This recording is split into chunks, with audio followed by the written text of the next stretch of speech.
പറയാതെ തന്നെ ബാക്കി കഥ അറിഞ്ഞൂല്ലേ? ഒന്നു മാത്രം ബാക്കിയുണ്ട് എനിക്ക് ചോദിക്കാൻ. മാപ്പ്. ദ്രോഹിച്ചിട്ടേ ഉള്ളൂ ഞാൻ ബോബിയെ. അന്നും ഇന്നും എന്നും വേദനിപ്പിച്ചിട്ടേ ഉള്ളൂ ഞാൻ ബോബിയെ. അന്നും ഇന്നും എന്നും.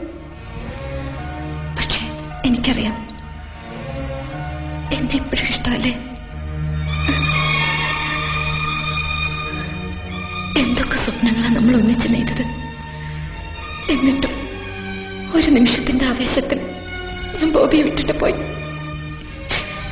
ഒന്ന് യാത്ര ചോദിക്കാന്ന് മര്യാദ പോലും കാണിക്കാതെ. പക്ഷെ ഇപ്പോഴെനിക്കതിൽ സങ്കടമില്ല. നമ്മൾ ഒന്നിച്ച ശേഷം, നമുക്കൊരു കുടുംബം ഉണ്ടായ ശേഷം ഞാൻ പിരിഞ്ഞു പോയിരുന്നെങ്കിൽ അതിൽ നല്ലതല്ല ഇത്. ഇപ്പോഴും ഇഷ്ടമെന്ന് പറഞ്ഞതുകൊണ്ടാ ഞാനിതൊക്കെ പറയുന്നത്. പറഞ്ഞോളൂ, കേൾക്കാൻ എനിക്കിഷ്ടമാണ്.